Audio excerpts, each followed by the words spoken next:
Ada seruan jihad untuk berperang di jalan Allah. Mungkin tak semua umat Islam negeri ini akan menyambutnya, karena mungkin kita takut mati saat ini. Padahal berkorban dengan jiwa raga merupakan salah satu puncak ibadah sebagai bukti kecintaan kepada Allah dan Rasul-Nya. Berzakat yang nilainya hanya separuh dari harta saja, bagi sebagian kita masih terasa berat. Padahal hukumnya wajib, sebagaimana wajibnya sholat dan puasa. Sekali lagi, kecintaan kita terhadap Allah dan Rasul-Nya masih diragukan. Modernisasi, meningkatnya ekonomi, kecanggihan teknologi, rupanya membuat manusia makin cinta terhadap dunia. Kalau boleh meminta, maka manusia akan minta dipanjangkan umurnya dan menikmati kenikmatan dunia ini selamanya. Padahal, kematian di depan mata. Inilah wahan, penyakit yang pernah disinggung oleh Rasulullah SAW tentang manusia Islam masa depan, manusia yang terlalu cinta dunia dan takut akan kematian.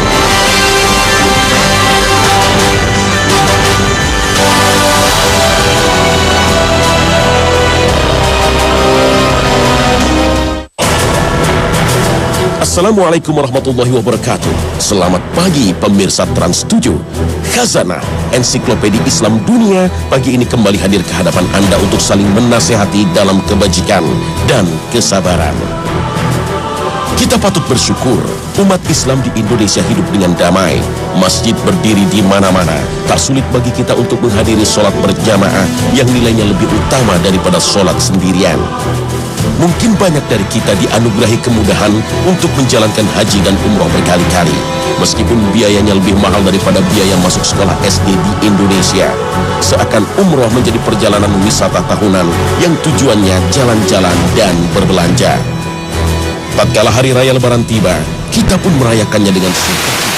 Mengenakan baju baru, berbagai hidangan lezat tersedia, kemudian kita mengisi hari libur nasional untuk berwisata. Bahkan bagi artis-artis nasional, Lebaran menjadi ajang wisata ke mancanegara. Singapura, Thailand, Korea, China, atau Eropa. Tapi tidak semua umat Islam seperti itu. Umat Islam di Mesir justru merayakan hari raya dengan ketidakpastian keamanan. Mereka masih diliputi kemarahan akibat kekejaman rezim militer. Rakyat dan penguasa saling klaim dan berseteru. Padahal bisa jadi mereka bersaudara dan seiman. Lihat pula umat Islam di Suriah. Perang saudara masih saja terjadi. Atas nama kekuasaan, semua dikorbankan. Yang lebih mengenaskan, umat Islam di Rohingya, Burma, yang diusir dan dibantai oleh penguasa karena dituduh sebagai penduduk ilegal. Peperangan pun masih mengisi hari-hari yang dilalui rakyat Palestina. Konflik panjang Palestina-Israel ini menjadi warta yang lumrah di media-media internasional. Ada apa dengan umat Islam? Semua negerinya diporak-porandakan tak bersisa. Haruskah kita lawan atas nama jihad? Tapi siapa sebenarnya yang harus kita lawan kalau yang bersiteru adalah sesama muslim?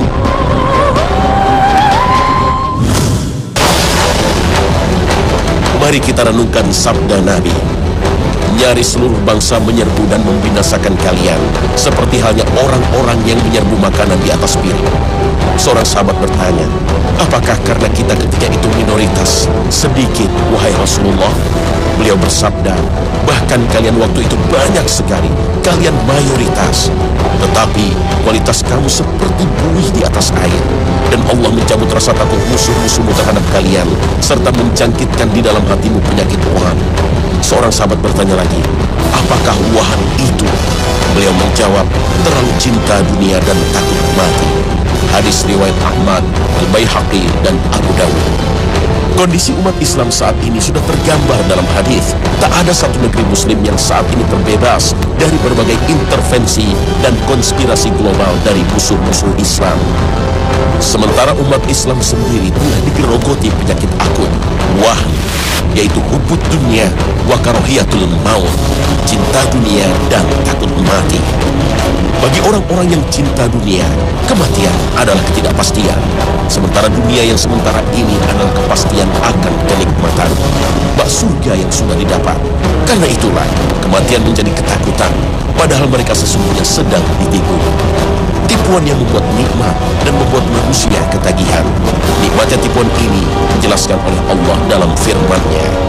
اعلموا أنما الحياة الدنيا لعب ولهو وزينة وتفاخر بينكم وتكاثر في الأموال والأولاد كمثل غيث أعجب الكفار نباته ثم يهيج فتراه مصفرا ثم يكون حطاما وفي الآخرة عذاب شديد ومغفرة من الله ورضوان وما الحياة الدنيا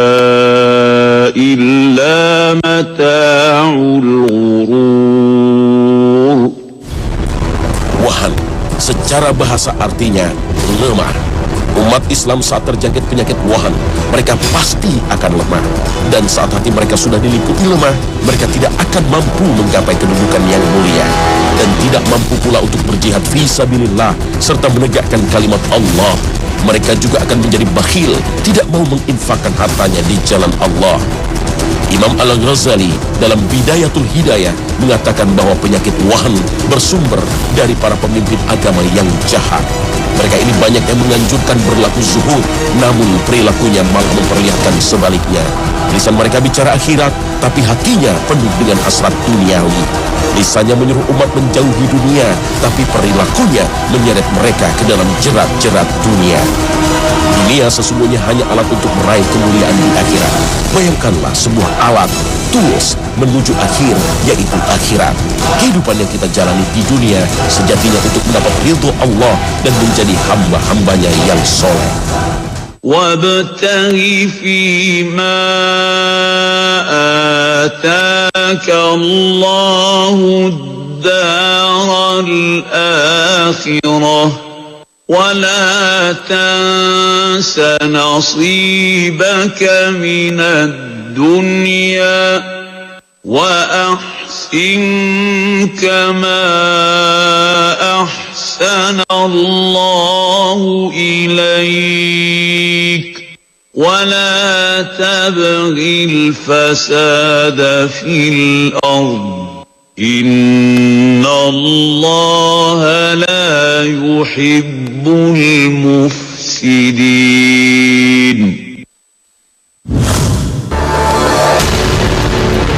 Begitu banyak bahaya yang akan timbul jika kita memelihara penyakit wahan. Cinta dunia menjadi satu paket dengan ketakutan akan kematian. Takut mati sesungguhnya menjadi tabiat manusia, karena siapapun pasti ingin hidupnya selamat, terhindar dari mara bahaya. Takut mati yang dimaksud wahan adalah takut mati karena terlalu cinta dunia.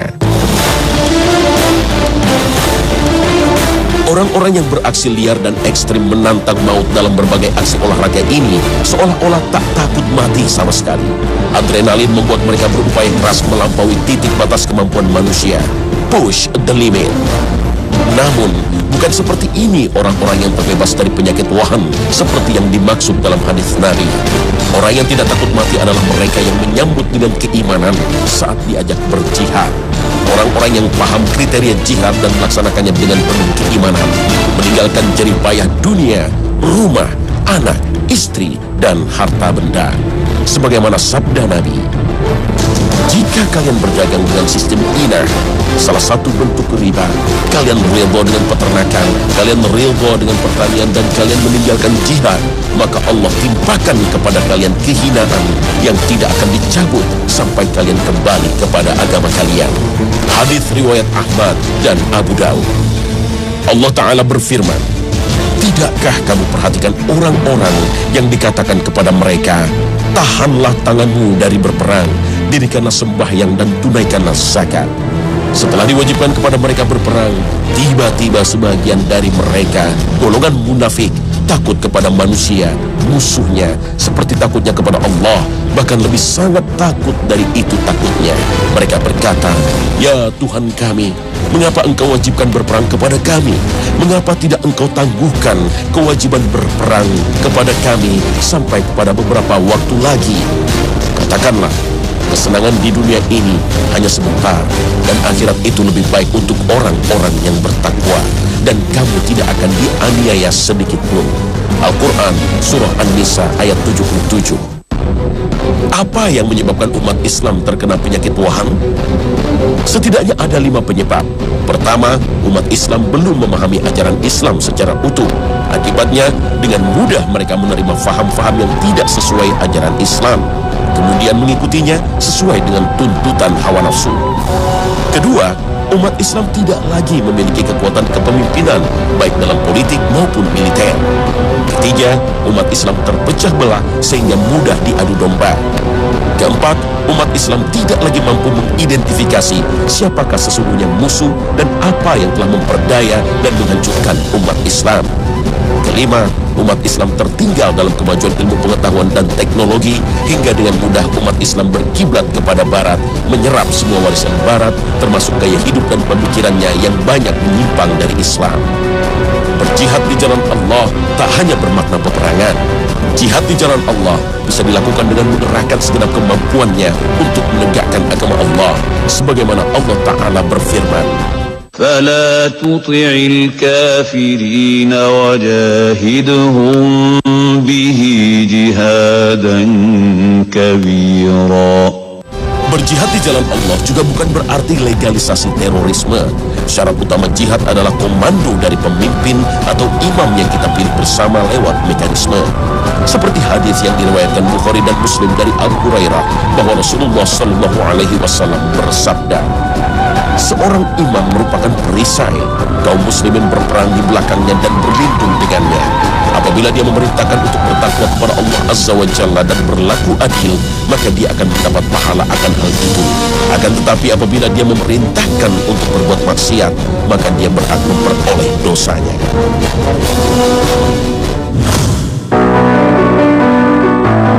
Cinta dunia sengaja ditanamkan oleh iblis sejak dahulu hingga sekarang dan masa yang akan datang. Cinta dunia menyusup dalam perilaku kita, melewati proses akal dan hati manusia yang lemah dan terbatas, menundukkan kekuatan iman kita atas wahyu Allah Subhanahu wa Ta'ala. Cinta dunia berubah wajah menjadi sebuah ideologi materialisme yang tak sadar mungkin kita anut saat ini. Materialisme bisa berkedok ilmu pengetahuan yang meracuni pemikiran kita. Materialisme yang dikembangkan di Barat menentang keberadaan Tuhan sebagai pencipta alam semesta. Teori evolusi Charles Darwin misalnya berkembang dan telah melahirkan generasi ateis di berbagai belahan dunia. Seperti ilmuwan Barat Stephen Hawking yang dikutip dalam Science.Compass.com medio April 2013 lalu, bahwa Tuhan tidak diperlukan dalam penciptaan alam semesta. Teori yang awalnya begitu dibanggakan oleh para ilmuwan dunia, tapi akhirnya kandas setelah berbagai penemuan ilmiah dalam bidang embriologi dan astronomi. Akhirnya membuktikan adanya zat pencipta alam semesta. Para ahli fisika dunia menyebutnya partikel Tuhan atau Higgs boson. Materialisme berubah wajah menjadi kapitalisme yang berusaha mengeksploitasi manusia demi kepentingan materi. Kapitalisme tak lagi peduli dengan keadilan dan perlindungan hak-hak manusia. Demi mengejar keuntungan, ekonomi kapitalisme menipu rakyat dengan riba. Padahal resesi ekonomi dunia berkali-kali terjadi akibat kapitalisme. Kapitalisme telah melahirkan budaya konsumerisme. Berdirinya berbagai pusat perbelanjaan, maraknya kartu kredit, membuat masyarakat tergiur untuk larut mengikuti ragam keinginan hawa nafsunya, bukan untuk kebutuhan primer manusia. Maka muncullah budaya baru yang disebut hedonisme. Sebuah budaya humanis yang terdengar manis sekali dan merekatkan manusia dengan kenikmatan dunia. Kaum hedonis bertameng kuat dengan hak asasi manusia, kebebasan berbuat, dan yakin bahwa Tuhan pasti akan setuju selama aktivitas mereka berlangsung baik. Larut dalam berbagai hiburan dan kesenangan duniawi, lupa dengan tujuan hidup sesungguhnya. Kaum hedonis gemar memanjakan diri dengan penampilan, lupa ada banyak orang di sekitarnya yang miskin dan tak bisa makan. Mungkin budaya individualis ini telah merasuki anak-anak kita, larut dalam berbagai permainan video games dan tak lagi menyenangi belajar dengan anak-anak lain. Bahkan mereka tak lagi peduli dengan akhlak, menghormati orang tua dan guru. Bahkan mungkin mereka pun merasa tak membutuhkan lagi pendidikan agama. Na'udzubillah. Orang mukmin adalah orang yang hidupnya bahagia karena selalu bersyukur atas semua anugerah yang Allah berikan. Sebagaimana Nabi bersabda, sungguh menakjubkan perilaku orang mukmin. Semua keadaan adalah baik baginya. Jika memperoleh kesenangan, dia bersyukur, dan yang demikian itu adalah baik baginya. Dan jika dia ditimpa kesusahan, dia bersabar, dan yang demikian itu adalah baik baginya. Perilaku seperti itu hanya ada pada diri seorang mukmin. Hadis riwayat Muslim dan Ahmad. Materialisme juga bisa berbentuk ideologi kebangsaan yang akhirnya mengkotak-kotakan umat Islam dan membuat standar loyalitas berdasarkan kepentingan kebangsaan. Padahal loyalitas sesungguhnya adalah ketundukan kepada Allah dan Rasul-Nya. Karena harta, tahta, dan jodoh adalah kuasa Allah mutlak. Materialisme adalah virus yang merusak kehidupan umat manusia yang membuat standar kesuksesan diukur dengan materi, seperti harta benda, jabatan, dan status sosial. Kesuksesan hanya sebatas dalam pencapaian keduniaan dan lupa bahwa dunia hanya alat untuk kembalinya kita ke akhirat. يعلمون ظاهرا من الحياة الدنيا وهم عن الآخرة هم غافلون. Rasulullah bersabda, tidaklah dunia bila dibandingkan dengan akhirat, kecuali hanya semisal salah seorang dari kalian memasukkan sebuah jarinya ke dalam lautan. Maka hendaklah dia melihat apa yang dibawa oleh jari tersebut ketika diangkat. Hadis riwayat Muslim.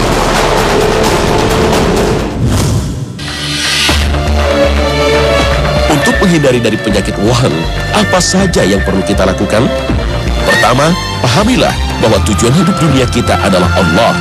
Quran Surah Az-Zariyat ayat 56 mengingatkan kita, dan aku tidak menciptakan jin dan manusia, melainkan supaya mereka mengabdi kepadaku. Kedua, perbanyaklah mengingat mati, karena setiap orang akan mengalami kematian.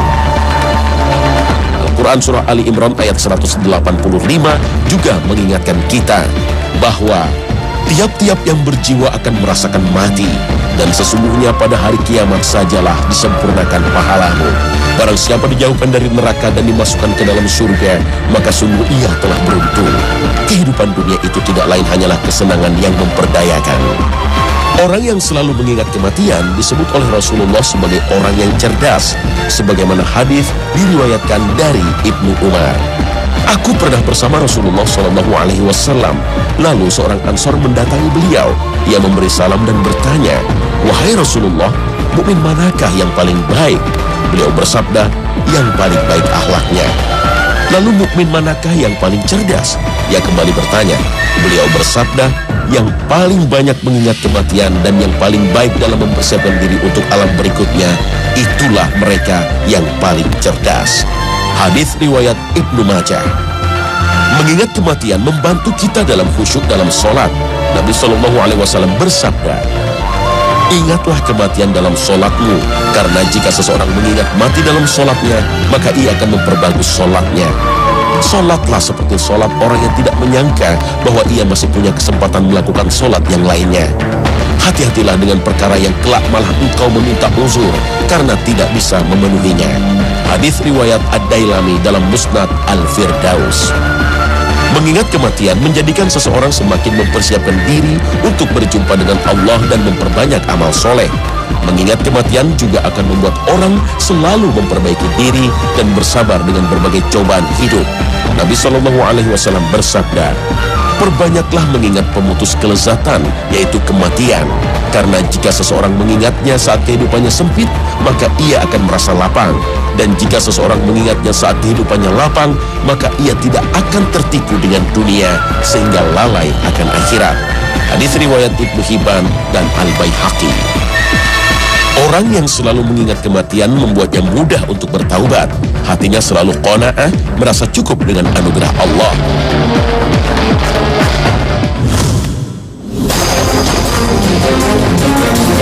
Torehan sejarah menyatakan umat Islam pernah meraih kejayaannya pada masa Rasulullah dan para sahabat. Umat Islam yang awalnya berjumlah sedikit berhasil meraih kemenangan. Dalam perang Badar, kaum muslimin yang berjumlah 300-an orang dengan persenjataan minim berhasil mengalahkan pasukan kafir yang berjumlah lebih dari 1.000 orang dengan persenjataan jauh lebih baik. Umat Islam pada saat itu memiliki kekuatan akidah. Umat Islam pada saat itu tidak takut mati. Mereka tidak cinta pada dunia.